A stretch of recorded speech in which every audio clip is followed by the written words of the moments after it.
বাড়ি ছেড়ে বেরিয়ে গেল শুভলক্ষ্মী। সম্পূর্ণ জানতে ভিডিওটিতে একটি লাইক করে দেখতে থাকো। গল্পে শুরুতেই দেখা যায় শুভলক্ষ্মী সব সত্যি জানার পরে কোনোভাবেই আর বাড়িতে থাকতে চাইছে না। এর মধ্যেই মোহনা তখন শুভলক্ষ্মীকে জড়িয়ে ধরে বলতে থাকে, আমার বাচ্চার ভবিষ্যৎ এখন তোমার উপরেই নির্ভর করছে শুভলক্ষ্মী।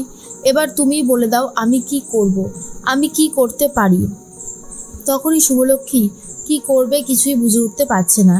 রঞ্জিনী তখন বলে, সত্যি আদি, তুই যে কি ভুল করেছিস সেটা তুই এখন নিশ্চয়ই বুঝতে পারছিস। এই ভুলের প্রায়শ্চিত্ত কি করে হবে সেটাই আমি বুঝে উঠতে পারছি না। তার মধ্যেই আকাশ সেন বলে, আমি আমার বোনের চোখের থেকে এক ফোঁটাও জল ঝরতে দেখব না। আপনারা জানেন না আকাশ সেন ঠিক কী জিনিস। যখন আমি ভালো থাকি তখন ভালো, আর খারাপ হলে আমার খারাপটা কেউ মেনে নিতে পারে না। আমার বোন যদি কোনোভাবে কষ্টে থেকেছে তো সেটা আমি কোনোভাবেই মেনে নেব না। এর মধ্যেই তখনই শুভলক্ষ্মী ভাবে, এই বাড়িতে যদি মোহনা থাকে তাহলে আমি আর থেকে কী বা করব, তার থেকে বরং আমি এখান থেকে চলে যাই, সেটাই ভালো হবে।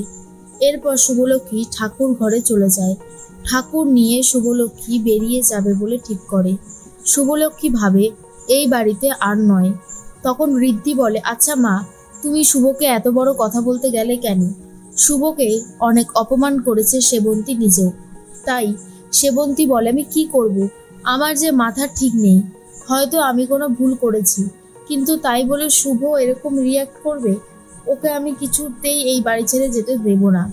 এরপরে আদি বলে, কি হচ্ছে শুভ, তুমি ব্যাগ নিয়ে বেরিয়েছো কেন, তুমি কোথায় যাবে?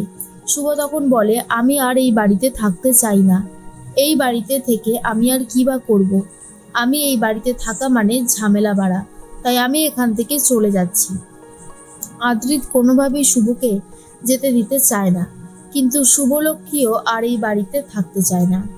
সেবন্তী বলে, দেখ শুভ, আমি ভুল করেছি, আমি স্বীকার করছি যে আমি ভুল করেছি, কিন্তু তাই বলে তুই আমাকে ছেড়ে এই পরিবার ছেড়ে চলে যাস না, এটা আমি কোনোভাবেই মেনে নিতে পারবো না রে শুভ।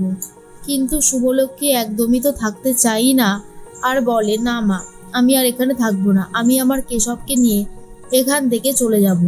কিন্তু সেবন্তী কেশবকে কিছুতেই নিয়ে যেতে দেয় না, আর বলে, কেশব কোথাও যাবে না, কেশব আমার নাতি, ও আমার প্রাণ, এই বাড়ির বংশধরও, কেন ও যাবে? ও কোথাও যাবে না।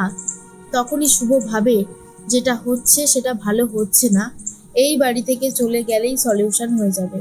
মোহনা ভাবে, দেখো শুভলক্ষ্মী, তুমি আমায় চ্যালেঞ্জ করেছিলে, আর এখন আমি তোমাকে ঠিক কীভাবে জব্দ করে দিলাম।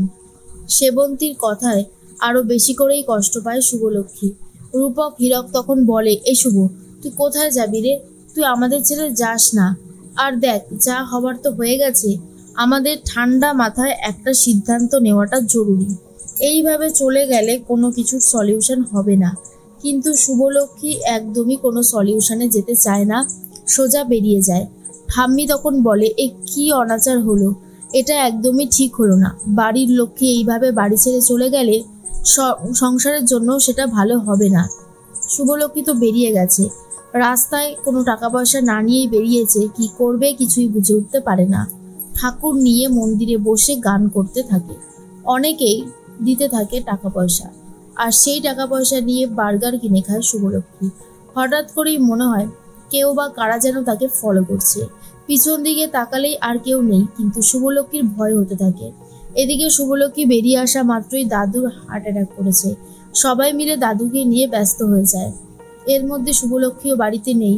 মোহনা তার উপর আবার বাড়িতে এসে বসেছে। এটাকে কেউই মেনে নিতে পারে না। সেবন্তী ভাবে, শুভ এইভাবে কোথায় চলে গেল? ও তো এখানে কিছু চেনেই না, জানেই না, কি করবে? আমি তো কিছুই বুঝে উঠতে পারছি না। শুভলক্ষ্মী ভাবে, বেরিয়ে যখন এসেছি তখন আমি ঠিক একটা ব্যবস্থা করে নেবই। যাই হয়ে যাক না কেন, আমি আর ওই বাড়িতে ফিরবো না। মা যখন আমাকে বলেই দিয়েছে, তখন আর ওই বাড়িতে থেকে কি বা হবে? অনেকটাই দূরে চলে যেতে চাই, যেখানে গেলে একটু শান্তিতে থাকতে পারবো। আমার ছোটবেলার বন্ধু, আমার সাথী, আমার হাজবেন্ড যে এইভাবে আমাকে ঠকাবে, এ আমি কল্পনাও করতে পারিনি।